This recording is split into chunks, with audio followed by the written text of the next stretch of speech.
Journalists are kept under close surveillance. To go to North Korea is to accept the presence 24 hours a day of guides who are guarantors of the country's good image.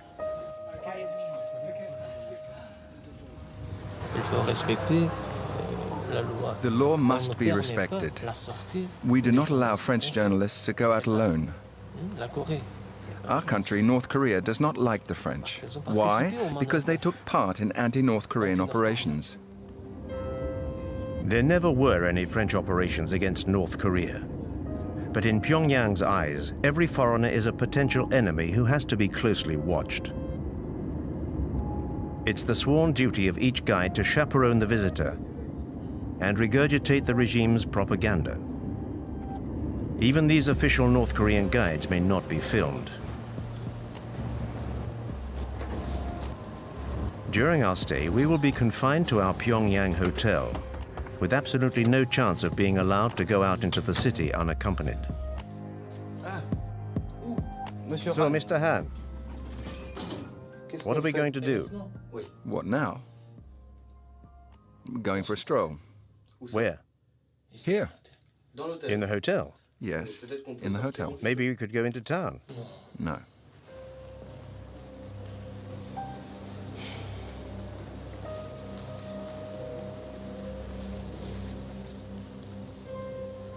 Having spent several hours wandering around the hotel lobby, we finally get authorization to go out. Any trip is pre-programmed and serves the objectives of the propaganda machine. The house where the founder of the nation was born reminds foreigners of President Kim Il-sung's heroic deeds and helps to affirm the family's legend. When she was 14 years old, the president left his native home, Mangyongdae, firmly determined not to return before Korea became independent. Since then, the president led the 20-year-long arduous anti-Japanese armed struggle to a shining victory and finally liberated our country. So our country... Hundreds of North Korean soldiers are taking part in a mandatory pilgrimage to honor the eternal president's memory.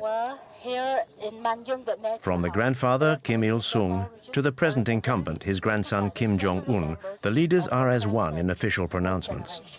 Well, we now have the respected Comrade Kim Jong-un as our Supreme Commander. He is exactly like the President Kim Il-sung and the great General Kim Jong-il in his ideal leadership and in his humanity. So our Korea will always emerge victorious in the future too, under the wise leadership of the respected Marshal Kim Jong-un.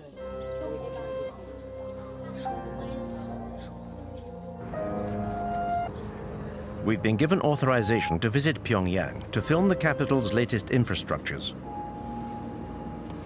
The authorities are keen to airbrush the image usually associated with this country: a totalitarian regime, a family dynasty, and brutal repression. This shiny, brand new hospital is exactly the sort of publicity the regime wants. On the 3rd of November last year, Marshal Kim Jong-un visited our hospital. He was very happy. He said he felt like he was walking into a palace. Look at that chandelier up there. That is our emblem. It represents a woman's bust. This is the room which our glorious leader, Kim Jong-un, visited on the 3rd of November. Come in.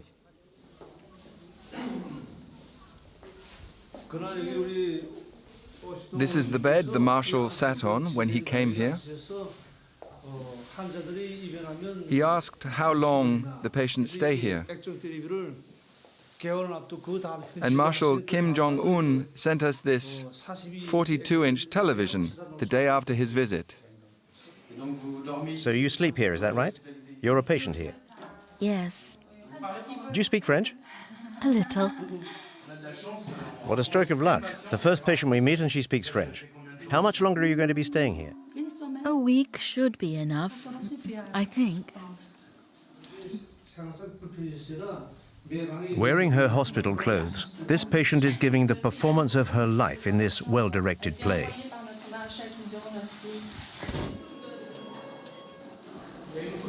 Is that a power cut? But reality soon kicks in again. Do you often have power cuts? No, very rarely.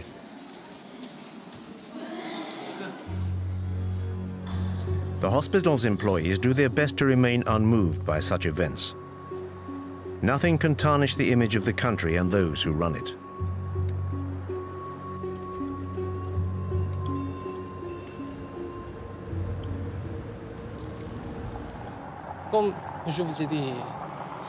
As I said to you this morning, our country is at loggerheads with the USA, Japan, and South Korea.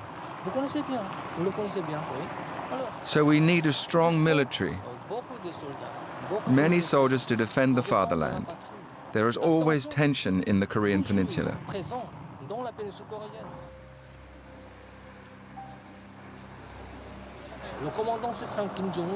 And Commander Kim Jong-un is very young.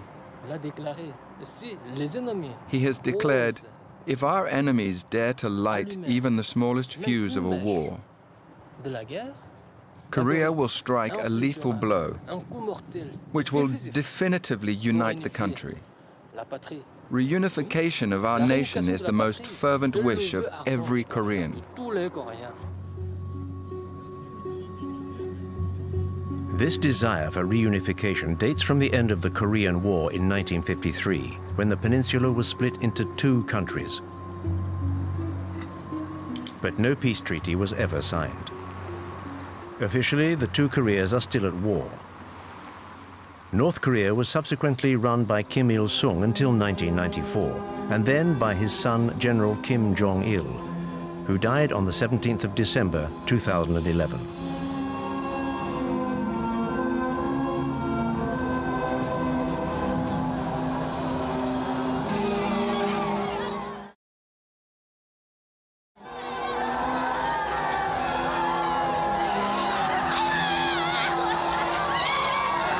Kim Jong-un, son of the late Kim Jong-il, has been in power for 3 years. In life or in death, the Kim dynasty's power over 24 million North Koreans endures.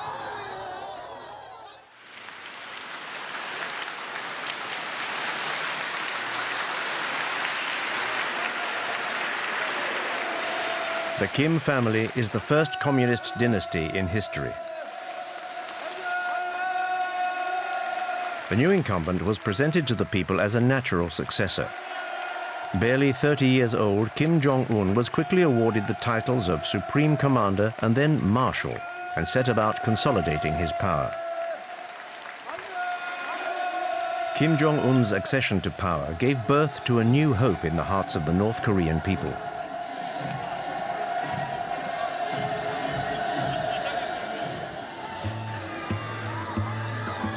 More of a modernist than his father, he built theme parks and was accompanied at public appearances by his wife. No North Korean leader had ever been seen to be so liberal before.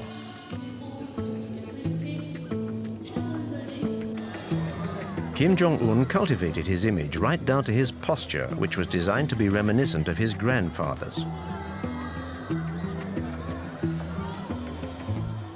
Propaganda has now established him as the third strongman of the North Korean nation.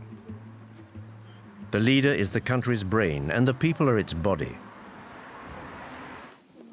Our guide is here to remind us of this. Marshal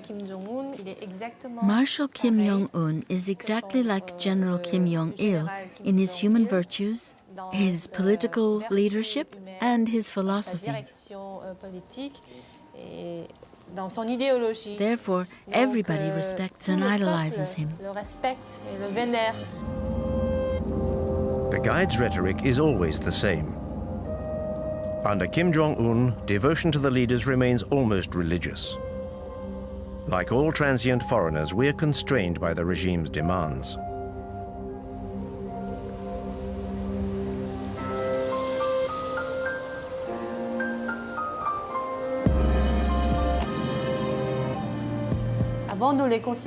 Before, we thought of them as leaders or heads of state.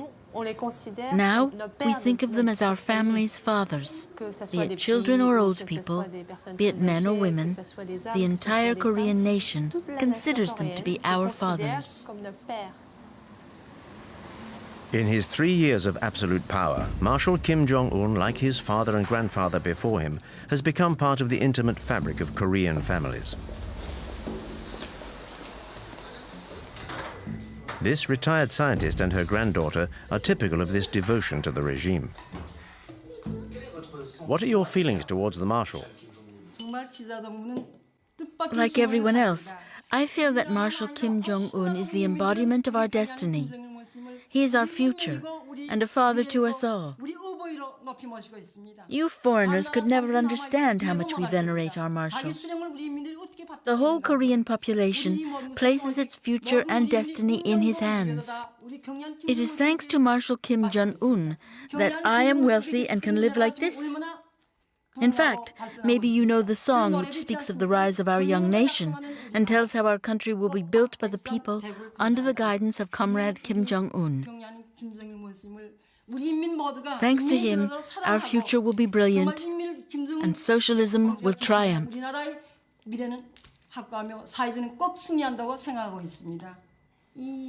How about a song?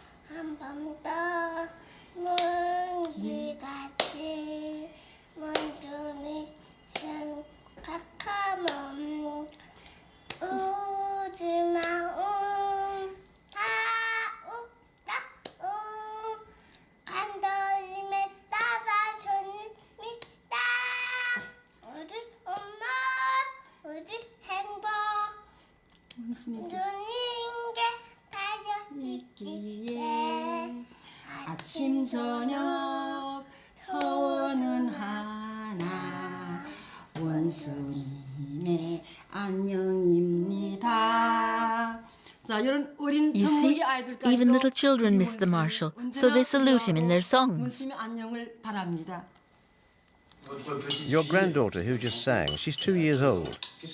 What kind of future do you want for her? What kind of country will she live in? I feel sure that she will live in a strong and prosperous country that will incarnate the might of Mount Baekdu.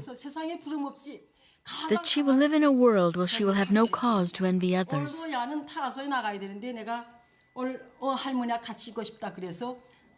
She already goes to a good nursery and will go to the free high school and university.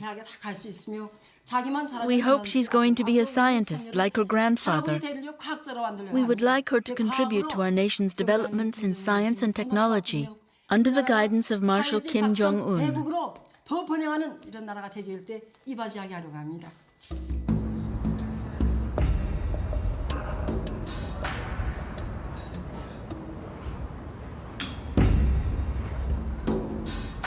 Under Kim Jong-un, the nation's future elite is being coached in Pyongyang's model schools.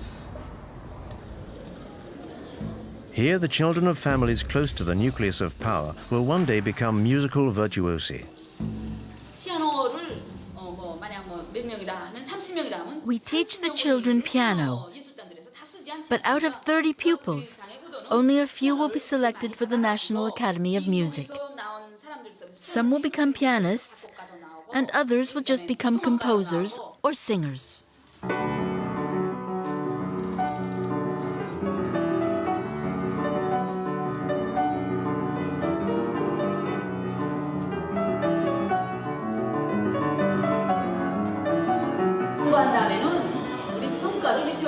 Our junior school gives out these red stars as rewards to children for good work. And when they see these stars, it also makes them want to join the army.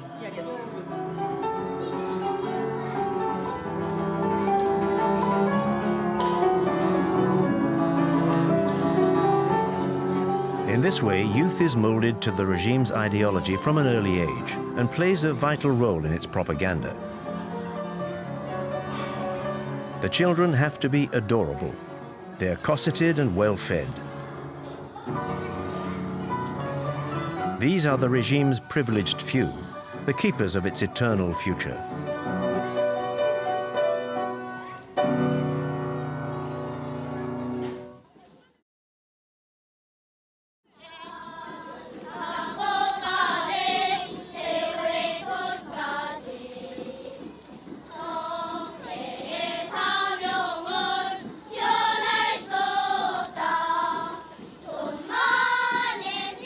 From infant school through to university, devotion to the leader seems unfailing. But all the parades, songs and smiles hide another reality. The images that we filmed in North Korea give no insight into how this enigmatic country really works. Only North Korean refugees who have fled their homeland can genuinely shed light on the country's everyday life. What your footage shows is children who are all at the same level. The ones who lead the parades on the streets of Pyongyang are psychologically groomed throughout their time at school, and usually they have access to better facilities, owing to their parents' position, because it's a privilege to lead parades like this through the streets of the capital.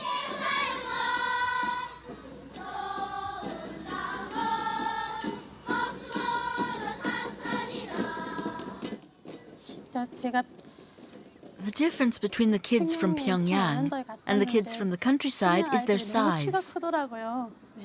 The children from the capital are much bigger than the country kids of the same age.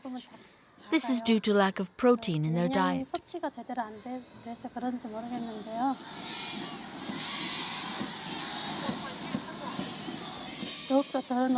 Now a whole host of new songs glorifying Kim Jong-un is being taught to the children. And they teach them to us, their parents. If children sing any song that is in any way critical of North Korean socialism, they're censured in front of their classmates.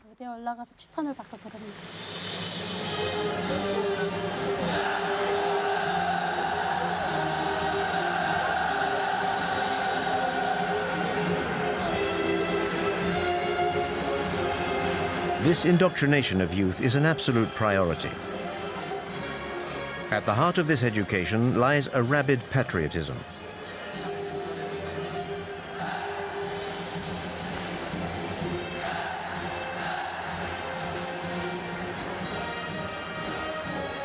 These children are the future of North Korea and have to be ready to defend their nation. These mass spectacles are designed for the North Korean nation to promote its sense of power.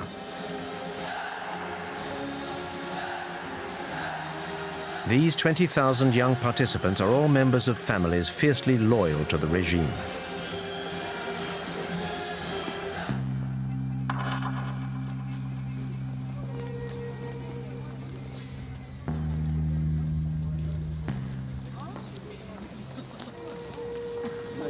These Pyongyang citizens are an essential part of the regime's rhetoric, at its very core.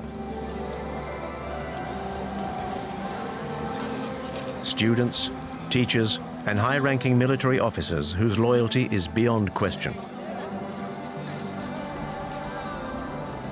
These men and women from the capital's elite are the only people allowed to meet foreigners.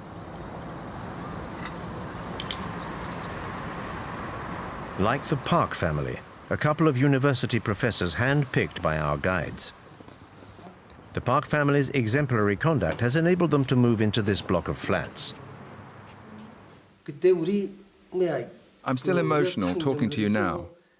We used to live on Mansadong Hill over there, in a flat on the 15th floor of a building, where those two statues of our leaders are. We were given this apartment on the 2nd of July 2012. Marshal Kim Jong-un came to visit us on the 4th of September 2012. He looked at every room, even the bathroom. He turned on the tap and the water ran freely, so he was very pleased. I couldn't believe how lucky I was to be able to live in a flat like this. When our Marshal Kim Jong-un visited us, I even asked him, "Dear leader, why is it that a family like ours is allowed to live in such a luxurious apartment?" The Marshal said, "In our society, teachers and their families are the people who are entitled to the greatest respect. If people like you can't benefit from living in a place like this, then who can? You deserve to live here." That's what the Marshal told me. A model flat for a model family. Happiness, North Korean style, is, like everything else, stage managed. In order to ensure their loyalty and to disguise the iron rod hanging over the population, Kim Jong-un has transformed Pyongyang into a shop window for the regime's privileged few. Our Marshal Kim Jong-un is trying to ensure that all our people can enjoy a happy life. He wants the people to be able to live in a civilized country, a civilized and socialist country. It is his will and his intention that the people may one day enjoy a very modern lifestyle. This shows that we're trying to develop not just the leisure industry, but also sport, healthcare, and culture. We're trying to live in a more civilized world, basically. The despot Kim Jong-un has decreed the North Koreans should have fun. The country has supposedly entered a new era with fun for everyone. At least, that's the image that the authorities want to display to foreign visitors. On the outskirts of Pyongyang, this equestrian center is Marshal Kim Jong-un's latest creation.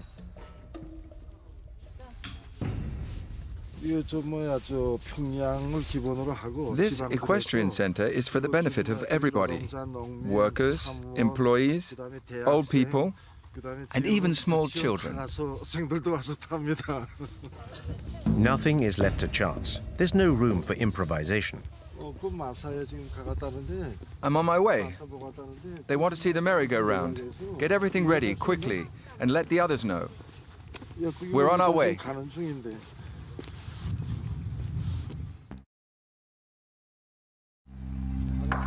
The horse symbolizes North Korea's power. If you believe what the North Koreans say, the Kim family comes from a long line of horsemen. The legend surrounding the supreme leader continues. Between 1990 and today, Marshal Kim Jong-un got on a horse 300 times, advised and coached by General Kim Jong-il. He worked very hard at it. In order to become a great horseman, he studied and read many books which enabled him to master every aspect of horse riding. That's why he's such an expert now. The myth surrounding Kim Jong-un borders on the grotesque. Indoctrination seeps into every aspect of life. Our presence here serves to export this ultra-propaganda across the country's borders.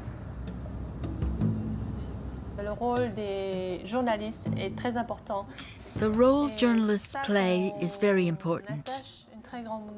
That's why we're taking the documentary you are making of our country so seriously. We hope that you will take what we have told you and turn it into a fair and objective documentary. Part of the schedule for the day is a visit to Marshal Kim's latest folly, a ski resort 200 kilometers from Pyongyang. His time studying in Switzerland gave him a taste for winter sports. The regime has spent $300 million on the construction of this complex. But Kim Jong-un has also achieved his objective of circumventing the embargo on leisure goods imposed by the international community. We have 10 ski slopes here at the Masik Resort, 9 for professional skiers and 1 for beginners. We started building these slopes in May 2013, and we finished on the last day of December 2013. That's what the Marshal required, and we achieved it. Our leader even promoted our resort all over the world.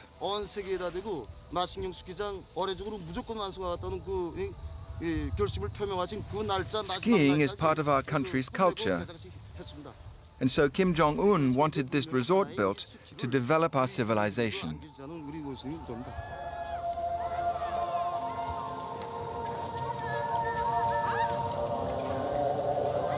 But who in North Korea can afford the luxury of a holiday here? No one is willing to explain the circumstances of their stay here. The resort was designed with the people in mind, and the prices too have been set with the people in mind. In Marshal Kim Jong-un's socialist country, money remains a taboo subject. Only 5,000 North Koreans are estimated to have the means to use this resort.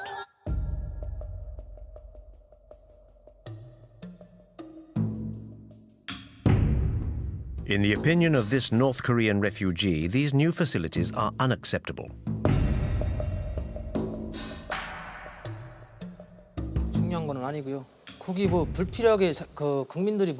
It's all so ridiculous. People are starving to death, and these facilities are only for rich people from Pyongyang and no good to anyone else. The reality is that people in North Korea are suffering.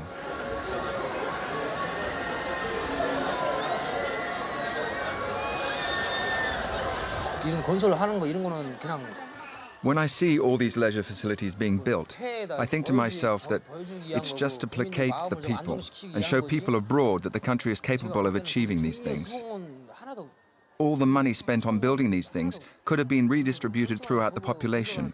This is just throwing money out of the window. North Korea's economic difficulties do not stop the regime from spending money hand over fist. Every 2 years, Pyongyang puts on a film festival open to foreigners. This is a way for the authorities to present an image of cultural and material prosperity to the world.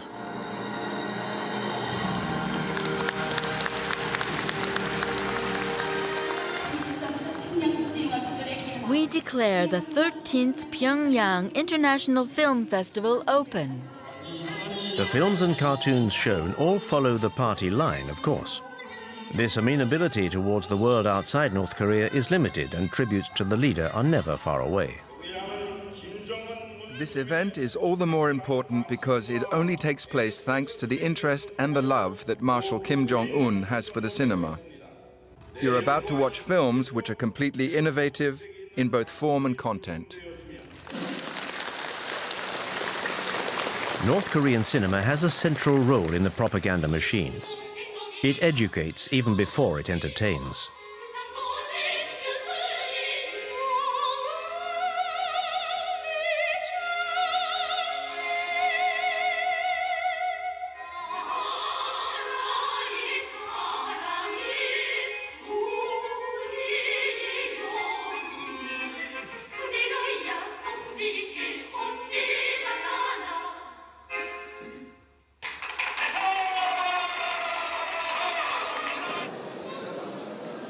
The film festival also allows the regime to present itself in a good light, a message relentlessly driven home by the Ministry of Culture. We want independence, friendship, and peace between peoples. All over the world? Yes, all over the world. A select group of dignitaries and a few foreigners are being treated to a soirée orchestrated by the great and good of the regime.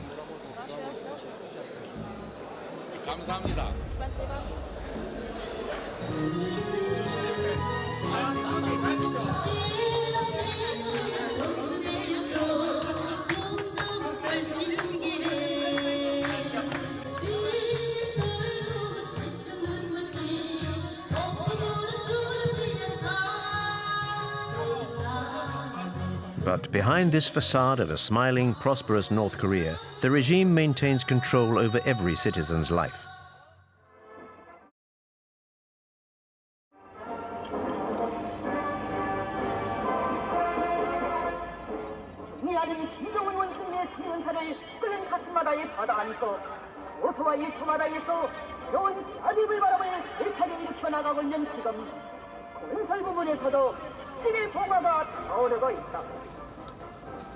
경량 원숭이의 10년차를 넘게 맞서서 정청강 기관식 발전소 건설상과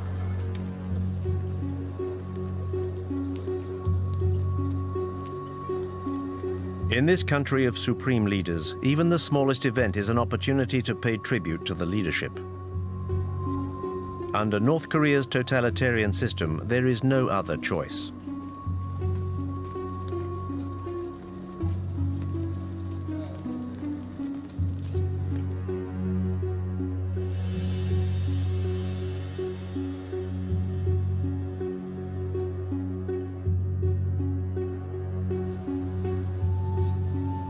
To commemorate the 60th anniversary of the end of the Korean War, the population of Pyongyang is requisitioned to pay tribute to its army.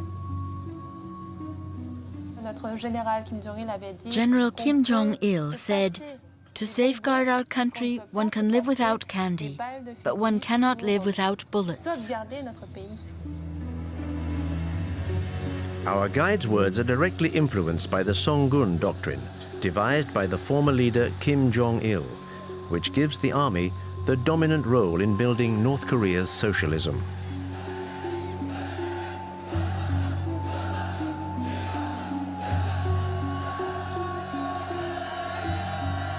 Like his father, Kim Jong-un perpetuates the tradition of large public parades. In this way, he sets the scene for his own power and that of North Korea.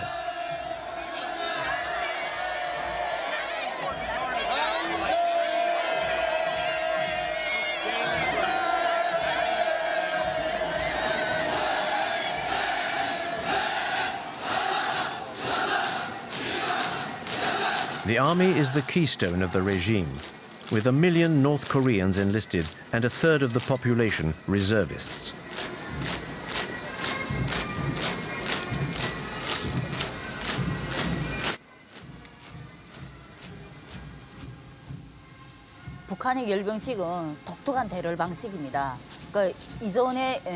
These parades are quite remarkable.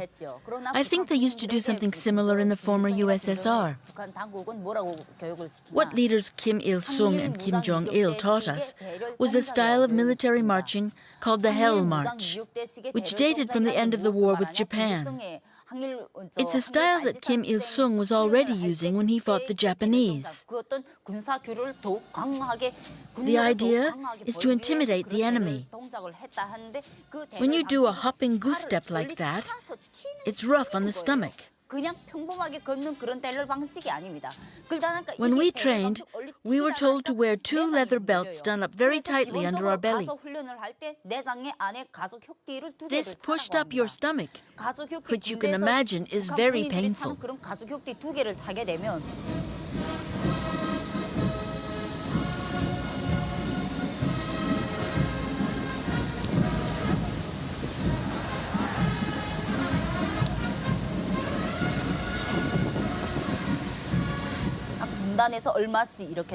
I took part in training for these parades while I was a student at military college. But a few days before the parade, I contracted paralysis in my legs because of the hopping. So I was unable to take part and had to go back to college. The training is extremely hard. It felt like being a prisoner in a labor camp. And in North Korea, not to be able to take part in the parades is very shameful.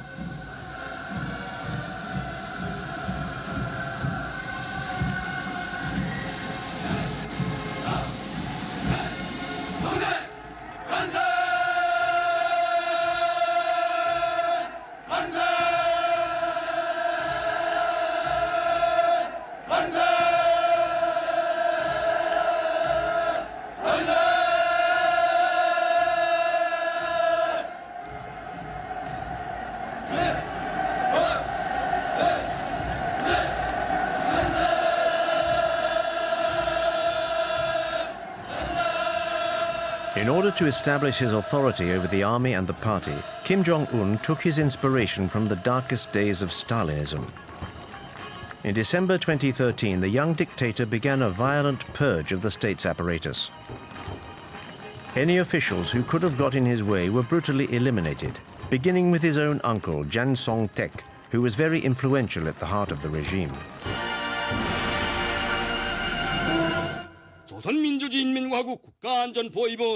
The Special Military Tribunal of the Ministry of State Security of the Republic of Korea has found the accused, Jang Song-taek, guilty of acts of subversion against the state. His goal was to overthrow the power of the proletariat by aligning himself with our ideological enemies.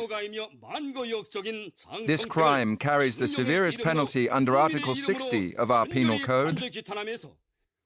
This upstart, this traitor to the revolution, is condemned to death. The decision is to be implemented with immediate effect. Jiang Song-tek was shot, according to the party line, for fomenting a coup d'etat. He was said to be overly immersed in commercial activities with China. Any hope of the regime relaxing its approach was definitively snuffed out. Kim Jong-un has asserted himself as a warlord. His frequently bellicose directives are followed to the letter by North Korea's soldiers. After the Kim Jong-un regime took power, training became more and more intense. He was determined to crush South Korea by force. He was very insistent on the weapons we had to use and ordered us to use all our ammunition on every training drill. I remember the directives changing when he took over. We had to go up into the mountains more and more often for training sessions, 2 or 3 times a week. And everything changed from a military equipment point of view. We got new and better munitions, like armor-piercing bullets. I think Kim Jong-un wants to prove to Koreans that he is capable of preparing the country for a war against South Korea.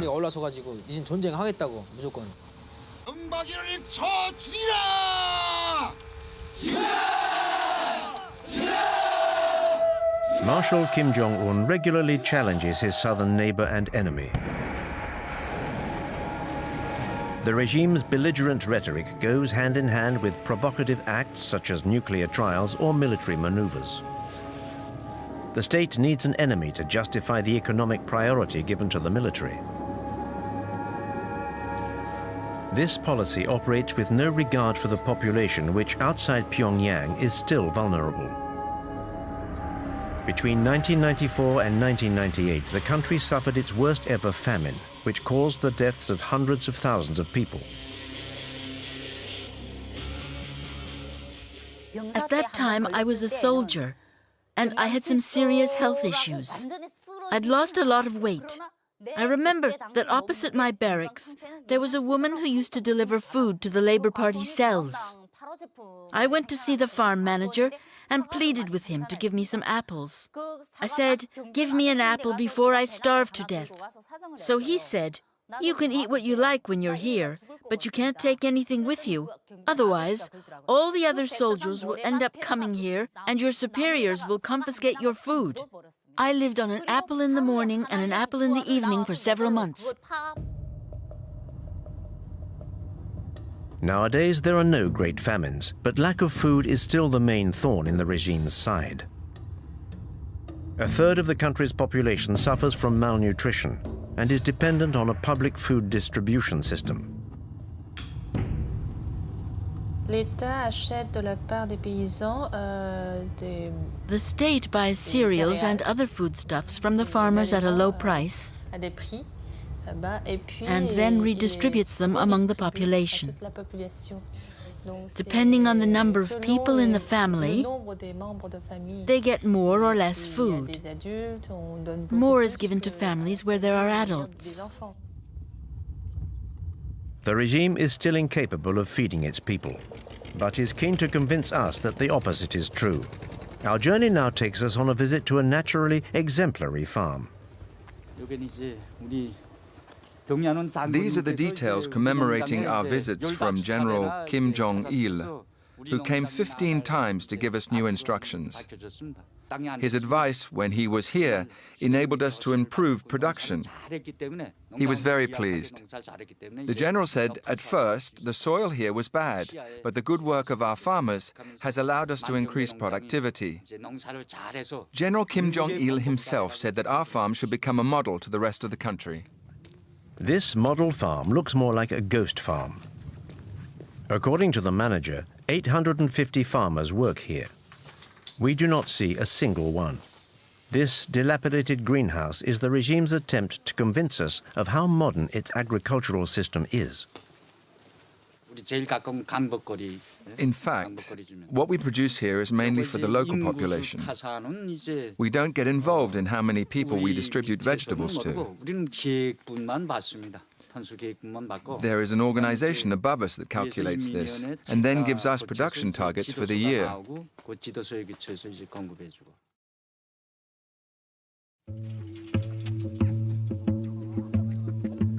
But the targets set by the authorities are unattainable.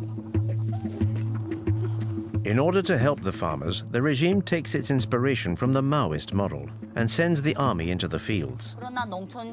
As soon as our training is over, we go into the country to work with the farmers. We usually help with pricking out rice or planting corn. Every regiment is billeted to a farm near its barracks. The commanding officer might say, this barracks, you go to this farm, or whatever. After the corn harvest at the end of October or beginning of November, we return to barracks to start our winter training. In March 2012, Kim Jong-un introduced a reform which allowed farmers to keep half of what they grew. But a lack of fertilizer and farm tools prevents the country from being self-sufficient, and this fundamental principle remains out of reach.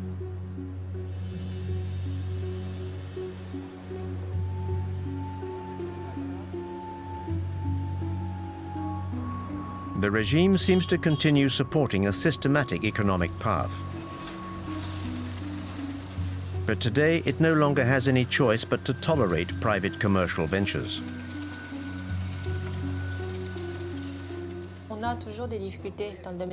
We still struggle economically. There are still obstacles to overcome, but under our marshal's leadership, everyone can enjoy a stable lifestyle.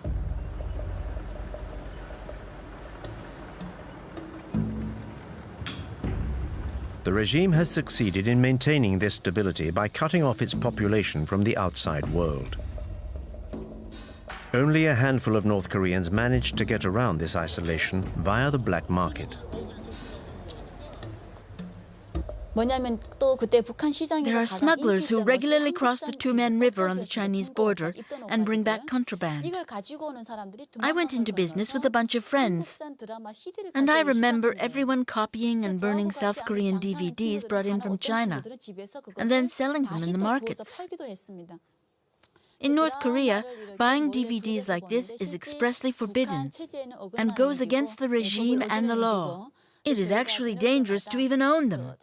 But there are fewer controls in the evening, so people get together around 10 or 11 and stay up until dawn watching recordings of popular TV series. I remember a very popular South Korean series which showed a casino in a capitalist country. You saw money changing hands, which we'd never seen before. Because all you see on North Korean television is documentaries about Kim Il-sung and Kim Jong-il. And it's still the same today. But in those South Korean series, I saw apartments and wardrobes full of clothes and shoes. The North Korean regime keeps on telling us that South Koreans are very poor. But the people in those series were really fashionably dressed, and I loved it.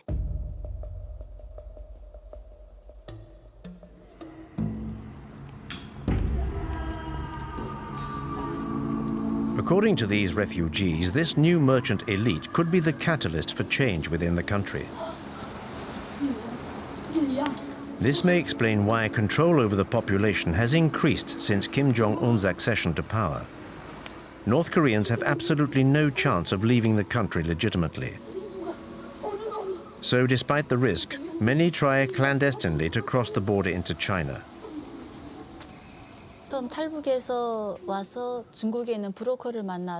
The first time I fled North Korea, I met a middleman when I arrived in China and was sold to a Chinese farmer. When you're on Chinese soil, you're considered an illegal immigrant and not a refugee. I ended up getting caught, and the Chinese authorities sent me back to North Korea. I was sent to a labor camp for a year. I was beaten for 3 days. The first few days are meant to frighten you and make you confess your crimes. Once you've confessed, you're sent to a labor camp or to prison. When they were torturing me, they prevented me from sleeping, and they hit me here, in the eye.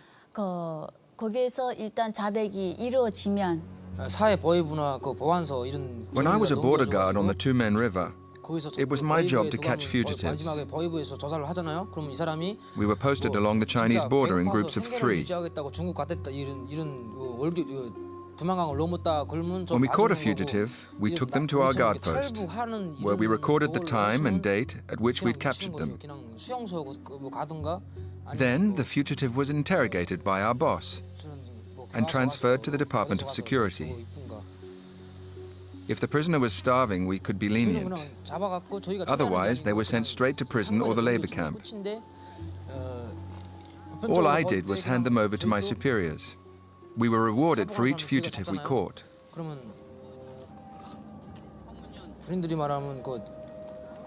I stopped about 8 people from escaping across the Tumen River into China.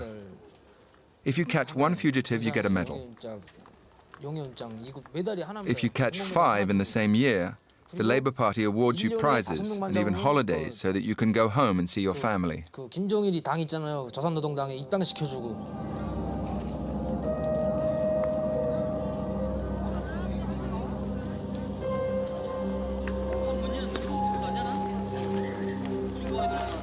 살아갈 길이 너무도 막연했어요. 그리고 이미 Once I left prison, I wondered how I was going to carry on living with no identity. I was considered a traitor to the nation, so I had no future in North Korea. I tried to flee a second time. I had obtained contact details for a people trafficker while I was in prison. Thanks to him, I managed to cross the Tumen River between China and North Korea. With the fake passport he made me, I got on a boat to South Korea the following day.